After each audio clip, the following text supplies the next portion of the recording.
Well, it's nice to see that so many people have gathered, but you see, the book is finished. But don't be disappointed.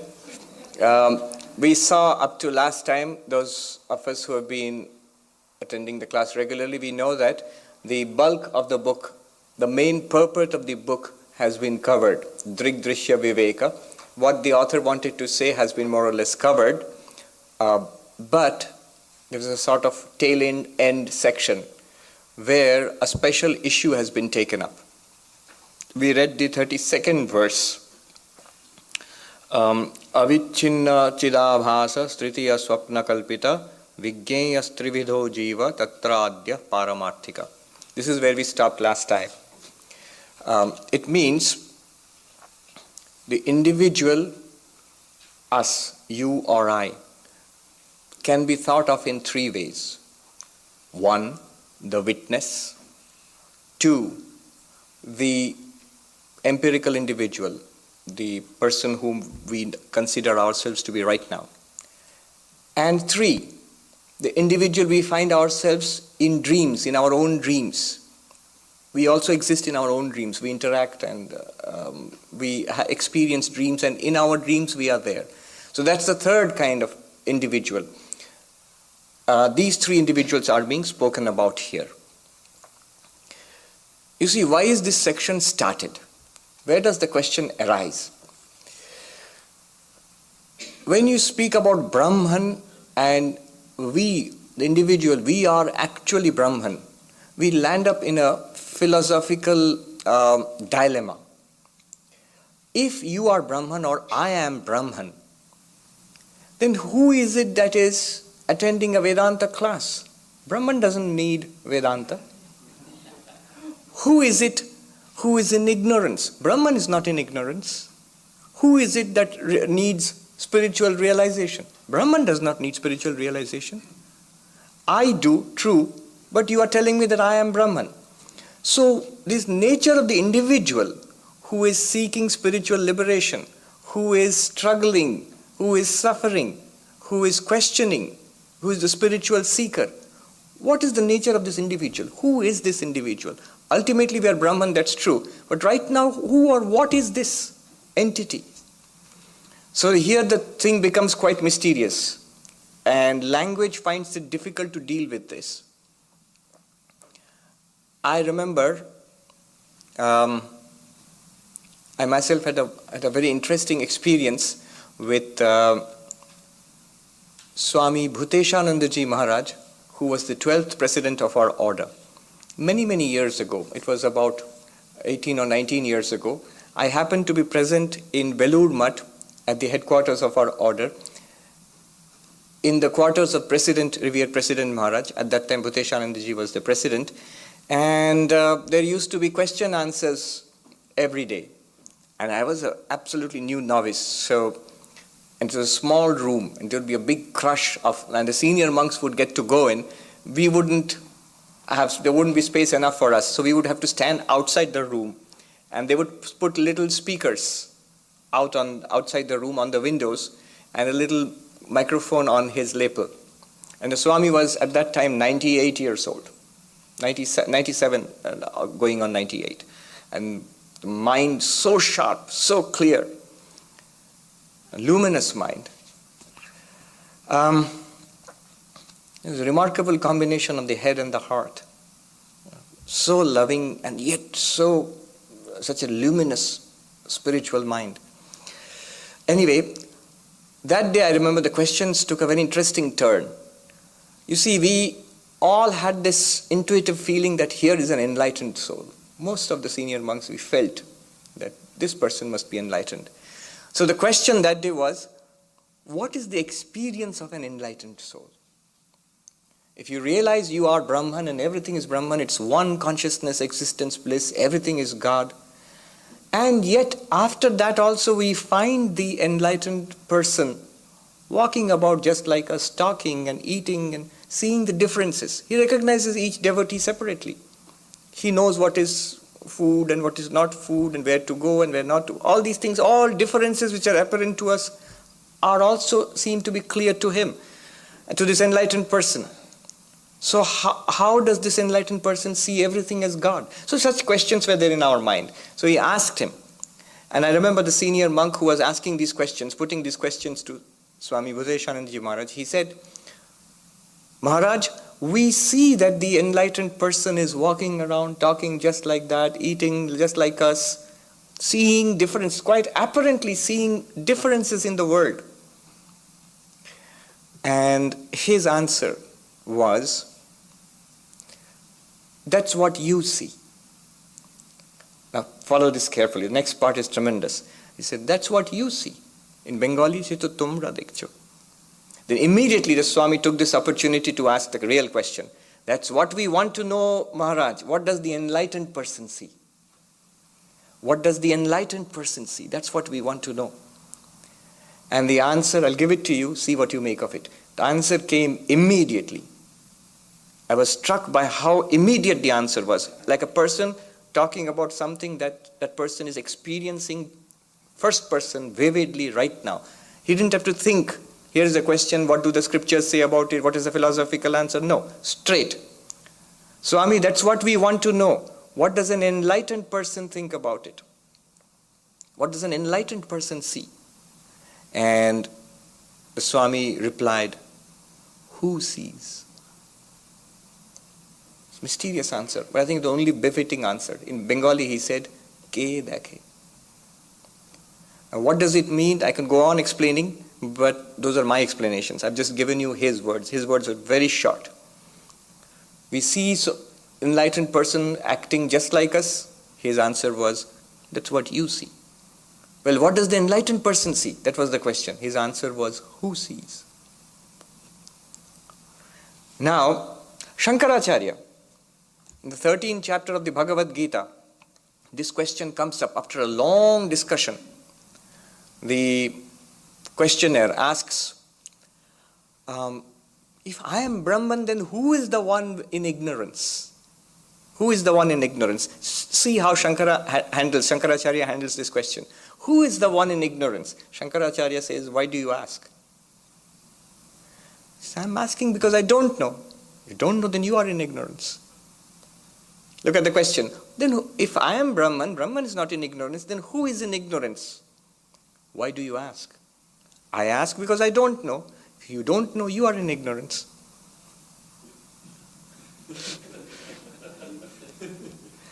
Now, this is the difficult question. And here, the author felt he should add a section explaining, taking up this difficult question. And the approach he takes up is, think of your experience of yourself, the individual, in three ways. I'll give you the Sanskrit, then the English. Paramarthika, Vyavaharika, and he says Swapna Kalpita,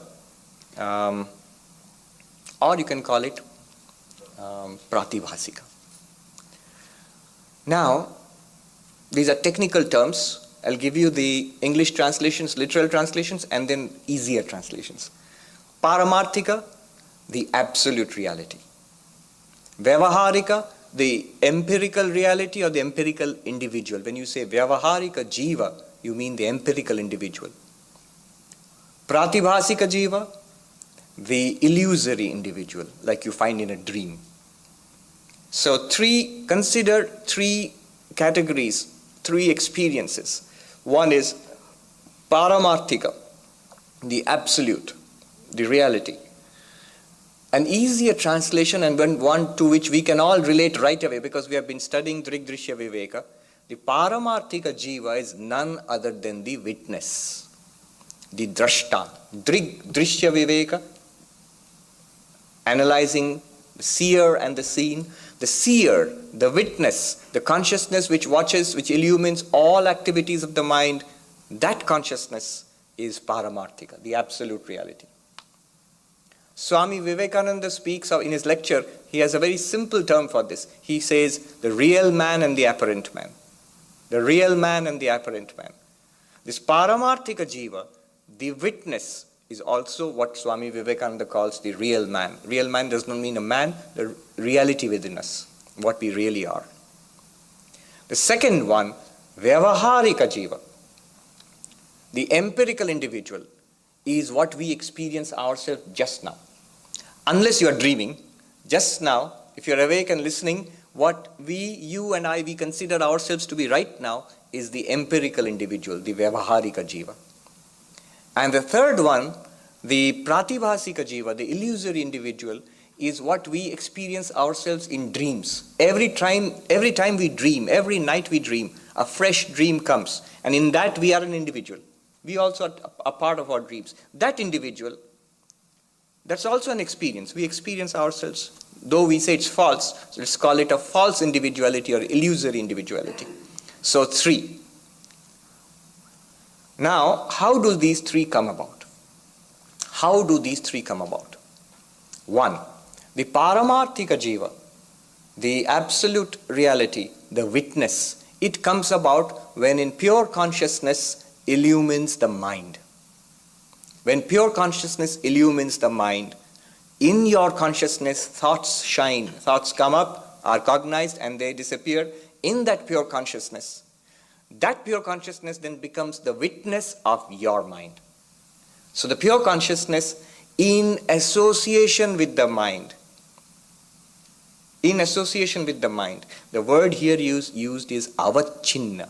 Now translated as you will see, limited. I don't want to use that word because limited gives the sense of the pure consciousness being somehow bound, limited, cut off. Actually, it is not limited. It's only associated with. It is the illuminer of the mind. It's like, here we are in this room, and there is a space inside this room and there is a space outside this room. The walls of this temple, they demarcate the space inside the room and the space outside the room. But as far as space is concerned, really the walls do not demarcate anything. You see, space cannot be demarcated by anything. Space cannot be limited by anything. It is one continuous space. And yet to us, it's so clear. This is inside and that's outside. That's just because of these walls. It will become even more clear. The beautiful example, this glass of water. When I move this glass of water, is the water moving with it? Yes, obviously, otherwise it will be a mess out here. So when I move the glass of water, the water inside moves with it. Now there is space inside it. There's obviously space inside it. When I move the glass of water, does the space inside the glass move with the glass? Some will say, yes, of course, there's a space, it's moving. No, the truth is it appears to move with the glass, but the truth is the glass is moving through space. The glass is moving through space. If you keep water in the glass, it will move with the glass. But the space in the glass does not move with the glass. The glass moves through space. Space is not at all affected by the limits imposed by this glass. So, we cannot say that the space inside the glass has been limited by the glass. It's only associated, and that too associated in our minds. Space has nothing really to do with the glass. In the same way, pure consciousness is not limited by the mind. You see, this is avachinna is a technical term. In Nyaya, the correct translation, technical translation will be delimited. But that is again more complicated, so I'm not using that. Just say associated with. That's the first idea of individuality, the real individuality, pure consciousness. Now, what happens is, when the pure consciousness is a witness of the mind, shines upon the mind, it gets reflected in the mind as reflected consciousness, chidabhasa. Pure consciousness, chit. That is the Paramarthika Jiva. The reflected consciousness, chidabhasa. That is called the Vyavaharika Jiva, the empirical individual. It's just like if I get a mirror in front of my face. Now my face is the original face. The moment I get a mirror, what will be there in the mirror? A reflected face, yes. Immediately there will be a reflected face in the mirror. That's not my face, but it's a reflection of my real face in the mirror. In the same way, pure consciousness shining upon the mind gets reflected in the mind. Chit, original consciousness, reflected in the mind, chidabhasa, literally the reflection of consciousness in the mind. What is the reflection of consciousness in the mind? The awareness in our minds which we feel just now. The sentience that we feel in our minds just now. That is the reflected consciousness. And that constitutes the Vyavaharika Jiva, the empirical individual. Immediately notice the difference between the witness and the empirical individual. The empirical individual, Mr. So-and-so, Mrs. So-and-so, Swami so-and-so, it exists only as long as the mind is functioning. The reflection of the face exists only as long as the mirror is there. When you remove the mirror, the original face continues to exist. There is no reflected face. Similarly, when our mind shuts down, imagine every day in the night our mind shuts down. We have absolutely no experience of the empirical individual. Mr. So-and-so, Swami so-and-so, Mrs. so-and-so. All of us have exactly the same experience of blankness, a uniform blankness. The pure consciousness is still there, we are not aware of it. The pure consciousness is still shining upon the blankness. But the reflected consciousness is not there. The witness is still there, the empirical individual is not there. And there is a third individual which is the apparent, the illusory individual which appears in dreams. What we do in dreams, the character that we play in dreams is the illusory individual. So three individuals. Now he is going to use this framework and only this framework in the next few verses to explain the status of the individual. First, the next two verses will talk about the witness, the absolute reality. Now let's go to 33rd verse. Avacheda kalpitasyad, avacheda kalpitasyad, avachedyam tu vastavam, avachedyam tu vastavam, tasmin jivatvam aropat, tasmin jivatvam aropat, brahmatvam tu swabhavatah, brahmatvam tu swabhavatah. The limiting factor, the mind, is unreal. It's a name and form. But that which is apparently limited by the mind is real. Avacheda, the limiter, the mind which is associated with Brahman, with pure consciousness, that mind is an illusory name and form conjured up by Maya. The pure consciousness shining upon the mind is real. So the witness which shines upon the mind itself is an appearance, name and form, conjured up by Maya. So it is not real. The limiter is not real. The limited, that's why I'm saying limiter and limited within quotes. The limited Brahman is real. In such a situation, can we really call the pure consciousness the limited? We cannot call it the limited. It is an infinite consciousness. So, the individuality, jiva, the jiva nature of the pure consciousness is superimposed upon it because of its apparent association with the mind. I'm sorry, I cannot make it any simpler.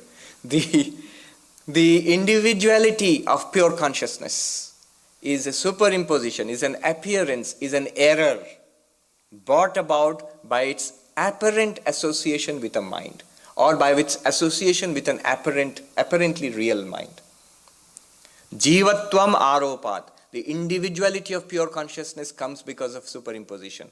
Brahmatvam tu sabhavata. Its Brahman nature, existence, consciousness, bliss, is its real nature.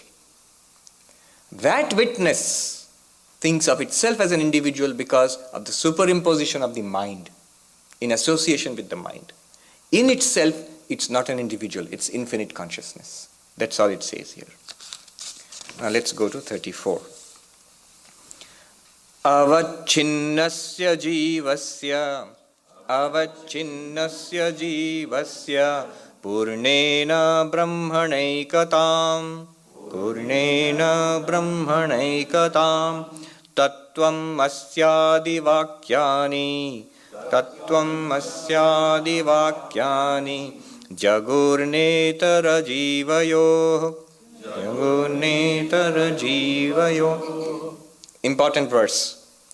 It is this witness, apparently limited by the mind, this witness consciousness, which is one with Brahman.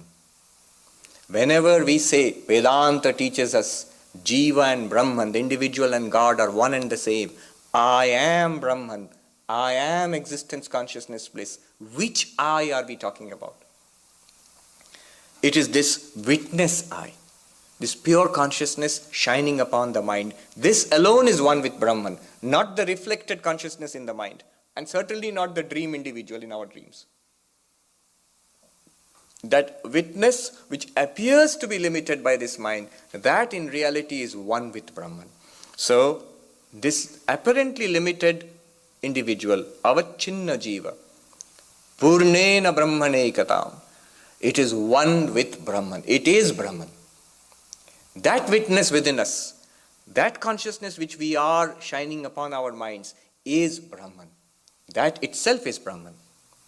Where do we learn this? From the Mahavakyas, the great statements of the Upanishads. Tattvam asi. We are familiar with it. That thou art in the Chandogya Upanishad. So the Mahavakyas, the great statements of identity which we find in the Upanishads, they sum up the message of Advaita Vedanta. What does Advaita Vedanta teach us? In one sentence, that thou art. You are Brahman. Now all this analysis answers which you. There are three yous we are talking about. One is the pure consciousness apparently associated with the mind. The other one is the reflected consciousness in the mind which we feel just now. And third one is what we are when we dream. Which one is one with Brahman?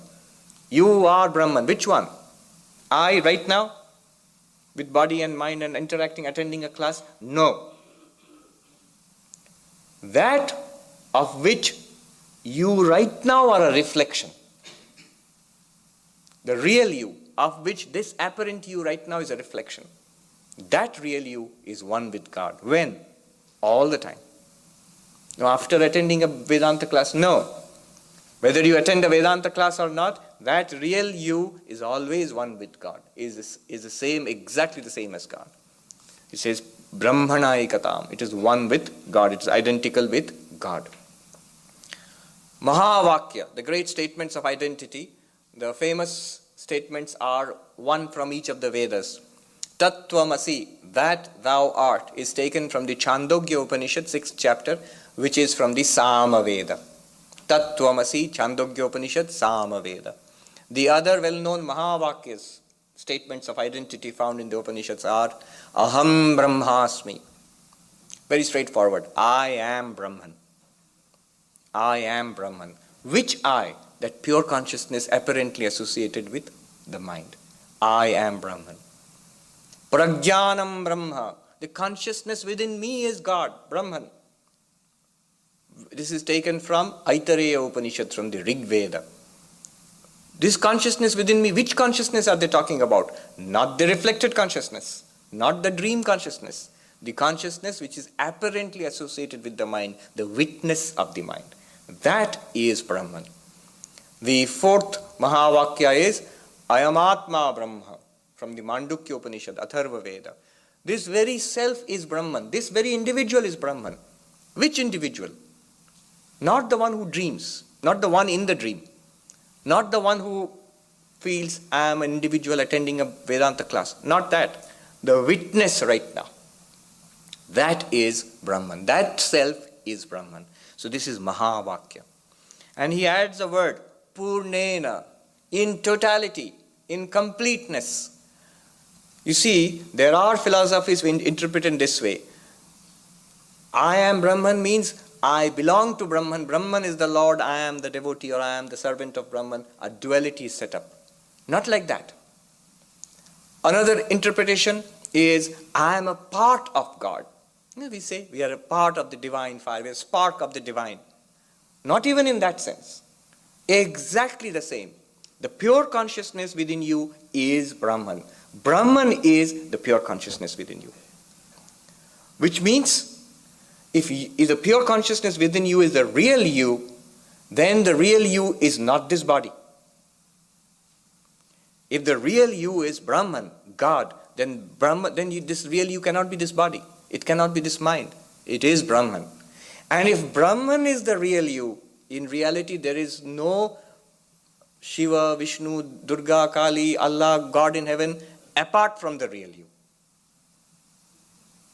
It's an equivalence in both ways. Identity in both ways. You are none other than God. God is none other than you. And what this analysis shows us, which you is meant, not the body, mind, a little individual. Yes. You have a question? Yes, Swami, what is the process of reincarnating? Okay, we'll see. That's the second you, one which is reflected in the mind. That's the one, it will come. In fact, your question will be answered in the next verse or the verse after that. Right. So what is, the question was, people write from the internet, they write that we can't hear the question. We can only hear the answer. The question was, if my real me is one with God, then which is the me which reincarnates, which goes from body to body, which is this person now, was something else earlier, will be something else later maybe, in other lives. So which is that person? That's exactly the question all this analysis is supposed to answer. Which is this individual me? It's coming. 35. Yes. All was Brahman, yes. But all is definitely Brahman. But the discussion here is about the individual, about who am I. If I am Brahman, then who is this person? That's the question. So then they set up three things. The real you, which is one with Brahman. The apparent you, which is right now, here. And the dream you, which you dream at, which you are in your dreams. So that's being analyzed now. But of course, yes, everything is Brahman. Brahman appears as everything. Now, why do all these things appear? Why couldn't Brahman have simply remained as Brahman? Would have solved a lot of problems. 35. Let's see. The answer we already know is Maya. Brahmanyavasthita Maya. Brahmanyavasthita Maya. Vikshepavriti Rupini. Vikshepavriti Rupini. Avritya khandatam tasmin. Avritya khandatam tasmin. Jagat jivo prakalpayet. Simply covering ground which has already been covered. Just doing it in a different way. Why does Brahman appear as an apparent individual and as a dream individual, and why does this world appear? Because the pure consciousness, in association with its inexplicable power called Maya, Brahmani avasthita Maya, Maya dwelling in Brahman, or Maya, the power, inexplicable power of Brahman. What is it like? It has two powers, two activities. Vikshepa, it projects, it distorts. Avriti, it hides, it covers. What are the two functions of Maya? Avriti means covering. It covers the real nature. Well, let it cover the real nature of Brahman. What is it to me? It covers your real nature. It is everything to you. It is because of our real nature being covered that we consider ourselves as suffering, limited individuals subject to birth and old age and sickness and disease and death. It's because of that we do not know what we really are. So it has one function is covering the real nature. And the other function is projecting. How does it cover and how does it project? Avritya khandatam tasmin. It covers the undivided, indivisible nature of Brahman. Brahman is one without division. It's one existence, consciousness, bliss without a second. That nature, that oneness is hidden. And what is projected in its stead? Individuals and the world. All separate from each other. You think you're separate from that person thinks he's separate from her. We all think we are individual beings. And here is a world of difference in front of us. Billions of creatures exist, living and non-living, everything in front of us. All this difference is projected when the non-different, the oneness of existence is covered up by the covering power of Maya. And the projecting power of Maya then acts and shows this entire variegated universe. That very Brahman, through the prism of Maya, appears to be Jagat, the universe, and Jiva, the individual, the apparent individual. That is the projecting power of Maya. Then what happens? Answer to your question. 36. Once the world has appeared and once we are appearing as individuals, then what happens? Jivo dhisthas chidabhaso, Jivo dhisthas chidabhaso, Bhaved bhokta hi karma krit, Bhaved bhokta hi karma krit, Bhogya rupam idam sarvam, Bhogya rupam idam sarvam, Jagat syad bhuta bhautikam, Jagat syad bhuta bhautikam. This individual who has now been projected, who is this individual? You, the pure consciousness, the witness of the mind, your nature as pure consciousness being covered by the covering power of Maya, you yourself appear reflected in the mind as the awareness in the mind, having forgotten the true nature. It's like I look at my face in the mirror and I forget my real face, and I look at the face which I see in the mirror and I think, that's me. Mirror gets dirty, oh, I am dirty now. Mirror gets cracked, oh, my face has got a crack.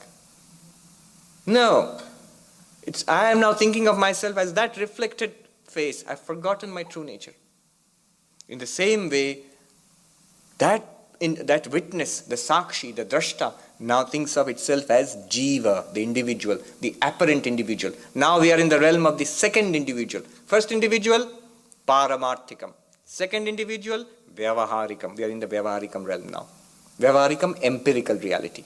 Empirical reality is a fancy word for what we are experiencing now, right now. This jiva, who is this jiva? Second one, dhistha chidabhasa. The consciousness reflected in the mind. Literal translation. Consciousness reflected in the mind. Who is this jiva? The face in the mirror. It's not you. Right now, what we consider to be ourselves is not us, is our reflection. You see, when we get freedom, when we get emancipation, when we get salvation, when we get moksha, we do not get freedom. We get freedom from ourselves, from this limited individuality. This limited individuality, you burst out of it, and it's figurative language. You realize yourself as the infinite, who was never limited. You realize yourself as the real face, who was never in the mirror, just appeared in the mirror. Now, unfortunately, this person is trapped now as a reflection in the mind. And then what happens? The moment I consider myself to be in the mind, associated with the mind, whatever happens in the mind becomes mine. Whatever happens to the mirror will happen to the reflected face. Isn't it? Water on the mirror, face is wet. Dust on the mirror, face is dusty. Similarly, he says, Bhokta karmakrit. All happiness, all misery, I am happy, I am miserable. Truly, that reflected consciousness is in the mind, the midst of the mind. So whatever happens in the mind, I am that. Desires come, I want. Moment you are in the mind, associated with the mind, identified with the mind, worse comes. Because the mind is intimately connected with the body. The moment I am associated with the mind, this is my body. I am this body. Then I become absolutely identified with mind and body. The problems of the body, I am sick, I am ill, I am old, I am dying. Body is truly sick, old, dying, all problems are of the body. But it becomes my problem. Because I am deeply involved with the body now. I am reflected in the mirror. Whatever happens to the mirror happens to the reflection too.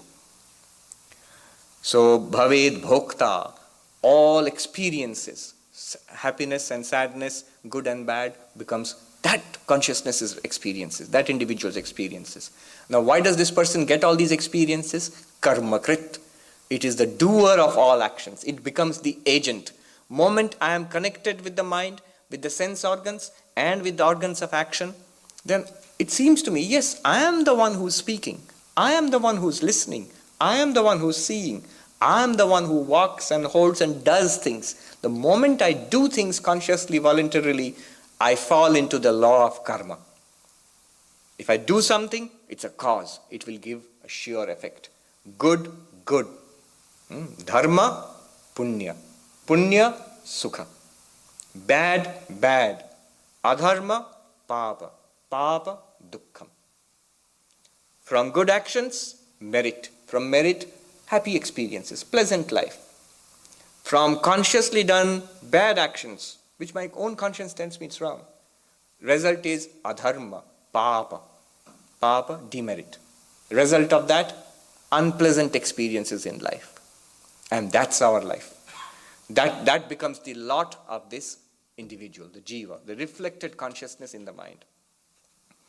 And what does it experience? Bhogya rupam idam sarvam jagat. This entire universe is the arena of experience. The entire universe is the arena of experience. This samsara, this world we have got. It is our experience. It's exactly what is due to us. It's a bank which does not take any commission. What we have put into it, it gives it back to us. So, Bhogya Rupam Idam Sarvam. This entire universe is our arena of experience. What is this universe? He says, Bhuta Bhautikam. This universe is nothing but the 5 elements. Space and air and water and fire and then water and then earth. The ancients, they knew of the universe as 5 elements. In fact, the ancients of all cultures, including Greece, China, India, all of them thought that the universe was made of 5 elements. They didn't have our complicated periodic table and whatever. But anyway, the idea is 5 material elements. They go to make this universe.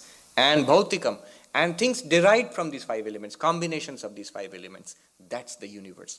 And that's what we experience. Who experiences? The second individual, the reflected consciousness in the mind. 37. When did it start, this reflection? The question should come. Here is the answer. Anadikalamarabhya mokshat purvam idam dvayam vyavahare sthitam tasmat ubhayam vyavaharikam. When did it start? There is no start. Anadikala, from beginningless time, without beginning, without any beginning. And you're avoiding the question. You're escaping the question. When did this process start? Well, it's not avoiding the question because space and time are also projections of Maya. It's like asking what happens before time. Before and after are reasonable questions to ask only when you have time. Before the concept of time, again, you cannot use the word before. And space, it's like asking what is there outside space. Well, outside and inside makes sense only in space. So outside space does not make any sense. Similarly, before the beginning of time does not make any sense. So anadi, beginningless. But the real thing is, the important feature is, it has an end. This process has an end. Time must have a stop. It has an end. What is the end? The end is realization, God realization. Realization of yourself as pure consciousness. He says, starting from without start, without beginning, and yet with an end. Mokshat purvam, up to moksha, up to freedom. There is enlightenment and then freedom. Up to that point, these two are continuing. Which two? The reflected consciousness and the world, universe of its experience. Universe of experience, the name and form, everything around us. Stars and planets and people and our life. And the reflected consciousness going through this, plodding through this life after life. There's a beautiful song written by Girish Ghosh. The scene is the young prince who's going to become the Buddha is sitting and the Gandharva celestial beings are singing. The song is like this. from whence do we float on the stream of life? Where are we coming from? We do not know. Where are we going? We do not know. In endless time we float thus, burdened with this huge burden of desire, sin, guilt, helplessness, this huge burden on us, and we float along. From whence we come and to where we go, we do not know. This is samsara, and it has been going on since endless time, beginningless time, and it will go on till we get enlightenment, like the Buddha got enlightenment. Till that point it will go on.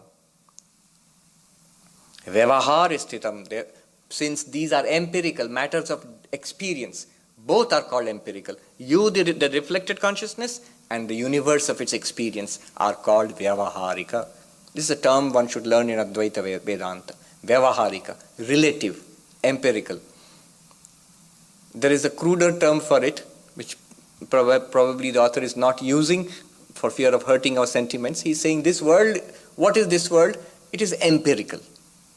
Transactional. Vyavahara literally means transactional. Transactional, empirical. Well, the Advaitins have another word for it, mithya.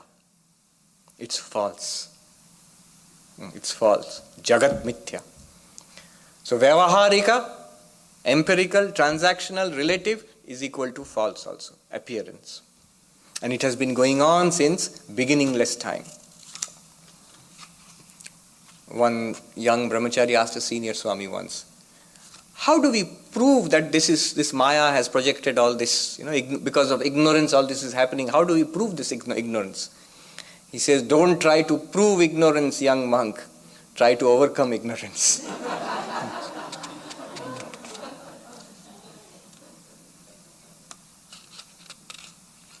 Trying to prove, you see, technically there's a fault in this question. Trying to prove something, you require a proof. To prove something, you require a proof. A proof is a source of knowledge which establishes something. Every source of knowledge is opposed to ignorance. If you try to use a pramana to establish ajnana, you'll never succeed. It's like trying to say, by which light can I see darkness? By which light can I see darkness? By no light, because the moment you switch on a light, the darkness is gone. So try to overcome ignorance, young monk. Do not try to prove ignorance, establish ignorance. 38. We have left out the poor dream individual. We are talking about the real witness and the Vyavaharika Jiva which we are right now, reflected consciousness, pure consciousness, reflected consciousness. But what about the dream individual? What we find ourselves in dream? We also have an individuality in dream. Every time we dream, we have a new individuality. So he's mentioning that. Chidabhasa sthita nidra, Chidabhasa sthita nidra, Vikshepa vritti rupini, Vikshepa vritti rupini, Avritya jiva jagato, Avritya jiva jagato, Purve nutne tu kalpayet, Purve nutne tu kalpayet. The reflected consciousness which is there in the mind, it's always there in the mind. As long as the mind is active, it will be there. When is the mind active? When you are awake. The very fact that I am awake means my mind is active. Again, when is the mind active? When we dream. The fact that we have dreams are coming up, mind is active. When is the mind not active? In deep sleep. So as long as the mind is active, there will be a reflected consciousness. As long as the mirror is in front of you, there will be a reflected face. When I turn the mirror away, there will be no reflected face. In the same way, when the mind shuts down in deep sleep, there is no reflected consciousness. But as long as the mind is awake or the mind is in a dream state, there will be a reflected consciousness. When the mind is awake, the reflected consciousness is called Vyavaharika Jiva. You or I, as we consider ourselves to be. When the mind is in a dream state, the same reflected consciousness will now act as a dream individual. And the mind in that state will produce a dream world. With what material? Not bhuta bhautikam, not with the 5 elements. it with the samskaras, with the impressions gathered from our waking state. It will use those memories to generate a virtual world. Nowadays we can easily understand it, virtual reality is there. Well, much more powerful than our virtual reality, which we can do in Silicon Valley or whatever. The mind, each individual mind, it generates an industrial strength virtual reality every night. So there's some very heavy duty virtual reality gear in our mind. It makes, imagine the difference. Philosophers have long been aware of this. Imagine, say, a house. Try to imagine the picture of a house in your mind. It's so vague and so difficult to hold on to. But imagine the same mind in a dream projects a clear world, no effort required.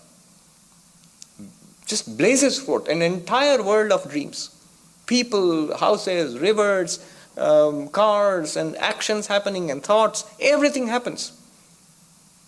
So the mind generates a virtual reality, and the reflected consciousness in that mind becomes a dream individual. But he says, nutne, new. Every time you dream, it's a new dream. It's a new you. But that you is not connected with the dream of the past. It's not that you can have a pizza now and it's time to wake up, let me put it in the dream refrigerator, the dream pizza. And tomorrow when I go to sleep and dream, I'll take it out and eat it. No chance. The Vyavaharika Jagat, the relative world, will continue from day to day. But the dream world is conjured up anew every night. So he says, every night you have a new dream individual and new dream world. They may be similar, but they're different. 39. Pratiti kala evaite, pratiti kala evaite, sthitatvat pratibhasike, sthitatvat pratibhasike, nahi swapna prabuddhasya, nahi swapna prabuddhasya, punah swapne sthitistayoho, punah swapne sthitistayoho. This is exactly what I said just now. What you see in a dream, the people you see, the things you see in the dream, and the person that you are in the dream, in your dream, not the person who's sleeping in the bed, the person you imagine yourself to be in the dream. These two are created afresh in every dream. They exist as long as you are seeing the dream. It's not like they exist, even when you're not seeing it, they will exist. In an empirical world, we are there when you see me. When you go away from this class and you don't see me, I'm still there, hopefully. But in the dream, if you see a person and you're talking to a person, that person is there in the dream only as long as you're dreaming. You can't carry on the conversation in the next dream. You can't say, okay, I have time for me to wake up, I'll come back tomorrow and continue the talk with you.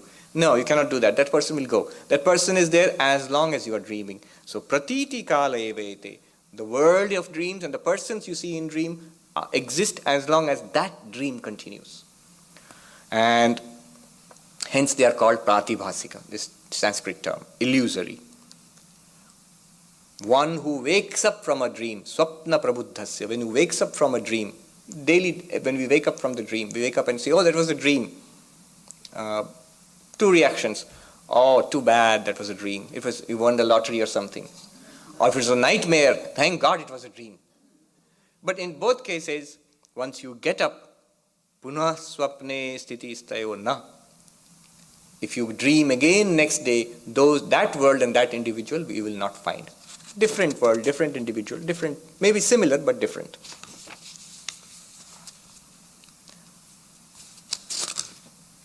40.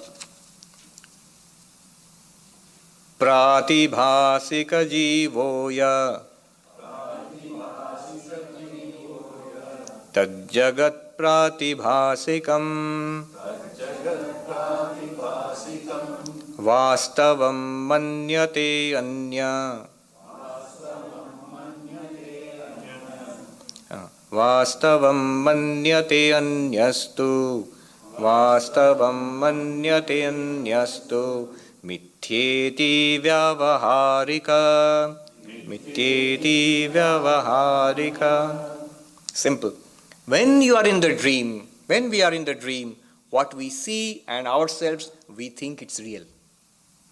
Rarely do we think that what we see ourselves in a dream, it's a dream, it's false. No, we think it's real. We feel it's a real world. We behave as if it's reality. Pratibhasika jiva yastad jagat pratibhasikam vastavam manyate. The illusory individual in the dream and the illusory dream are seen to be understood to be real in the dream. But when you wake up, the Vyavaharika jiva, when the reflected consciousness in the waking state, when you become this person, and you look back upon the dream and you say, mithya, false. It was false. It was just a dream. Maybe a good dream, maybe a bad dream. It was just a dream. Okay, so what's the point? The point comes in the next verse, 41. Vyavaharika jivoya tajjagad vyavaharikam satyam pratyeti mithyeti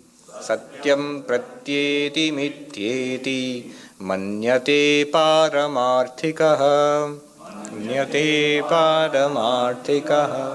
Here is the point. Our world, the world which we see right now, we consider it to be real. How real? I am real. This is real. And so the Vyavaharika jiva, the empirical individual, the reflected consciousness in the mind, considers itself to be a real individual interacting with a real world. When that individual gets enlightenment, awakens to its absolute nature, the witness, pure consciousness, then looking back upon this world, it will consider it to be an appearance. It will consider it to be an appearance. It will still see it. Look, the difference is this. When you wake up from your dream, you don't normally inhabit the dream world anymore. The dream world disappears because you are seeing a new world, a relative world, the waking world. But when an enlightened person, the person gets enlightenment and again looks at this world, will still see the same body, will still have the same mind and the world also, everything will be the same. You also will be there. Don't worry, you won't disappear. If one person gets enlightenment, all will continue as it is. But from that person's point of view, he will consider all this to be an appearance and Brahman alone to be real. He will clearly see it is Brahman alone appearing as all of this. This is the difference. This world will still continue appearing. The world will not disappear. That person, when that person is in samadhi, antarmukha, will not experience the external world. When that person is not in a trance or not absorbed, when he is interacting with the world, using the body and mind, everything will appear to that world. Through eyes, that person, enlightened person, also will see forms. We also see forms. Through ears, he will also hear sound. We also hear sounds, and so on. But the difference is, for that person, forms and sound and smell and taste, all these are appearances. Brahman alone is the reality. Very clear for that person. One well-known sadhu who was realized and considered to be an enlightened person, he was asked, so an enlightened person is always aware of Brahman, that knows that he is Brahman and everything is Brahman. Is that true? How is it? What's it like? Is this world like a shadow and Brahman is something there, or is Brahman like something like a light or something like that you see? That person replied, that day sometimes you see the sun and the moon in the sky together at daytime. He says, look, there is the sun blazing forth, and faintly on the other horizon is the moon. For an enlightened person, the awareness of Brahman, that everything is Brahman, he himself is Brahman, everything that is experienced is actually Brahman, is as clear, blazing forth like the sun. And the world of name and form is an appearance like that faint moon. He says so clearly. Now, experience through eyes and ears and nose and everything will be the same. It's the knowledge which is different. The drishti. Earlier it was Jagat drishti, now it is Brahma drishti. Satyam pratyeti mithyeti manyate paramarthika. This world we consider to be real as long as we are not enlightened. Even though we may read Vedanta and say that I am Brahman, But until it becomes a reality, not just repeating something that we are reading, and that's good. Repeat something that we're reading is good. It's a good practice. But unless we know it, unless it becomes a living reality for us, up to that point, we keep on considering and behaving as if this world were true. Now here I want to make a clear distinction. Advaita does not say the world is true as long as you are unenlightened, and the world becomes false and Brahman becomes real when you are enlightened. Advaita doesn't say that. Advaita says Brahman alone is true whether you are enlightened or unenlightened. The world is false whether you are enlightened or you are unenlightened. It's only the enlightened person knows it. It's a matter of fact for that person. The unenlightened person doesn't realize it. That's the difference. Remember, when you are seeing the snake, and later you realize, oh, it's not a snake, but it's a rope. When you were seeing it, at that time also it was not a snake. Don't say it was a real snake and then when I realized it's a rope, then it became a rope. No. It was a rope all along. Don't blame the rope. It was a rope all along. You saw it as a snake. It was your mistake. When you were seeing it as a snake, at that time it was also a rope, equally a rope. And the snake you saw was an appearance, false. And when you realize finally it's a rope, the rope continues to be the rope. Similarly, Brahman is Brahman, you are Brahman, existence, consciousness, bliss, right now. After enlightenment, you'll still be existence, consciousness, bliss. Then what good is enlightenment? The enlightenment is, then it becomes a reality to you. What good is that? The good that it does is this, Atyantika dukkha nivritti paramananda praptischa. All our miseries, all our problems are because we regard ourselves as not Brahman. And we regard this world as not Brahman. When we regard ourselves as one with God, as existence, consciousness, bliss, and we regard everything in the universe as nothing other than existence, consciousness, bliss, then we have absolutely no problems. All sufferings come to an end. It is bliss. Bliss within and bliss without, everywhere. So, after realization, that's what happens. I still remember one Swami in the Himalayas telling us, when he would teach us, he would tell us, he would look at us and tell us, Tum jano ya na jano, tum mano ya na mano, tum hi Ram. Whether you know it or not, whether you accept it or not, you are Rama, you are God. All right, so I'll end here and take maybe one question. We have time for a question. And then in the next class, we'll bring this to an end, a conclusion. All right, let me do the Shanti first. Om Shanti Shanti Shanti Hari Om Tat Sat Shri Ram Krishna Arpanamastu. One question? Yes. I'll just say, so an enlightened person does not see problems. It's a good question. Does an enlightened person see problems or not? An enlightened person can understand why we would consider something a problem. Old age is a problem, and suffering is a problem. Disease is a problem. Violence is a problem. Inequality is a problem. So these problems which we consider to be problems, an enlightened person would certainly understand our point of view and would perhaps understand it better than us.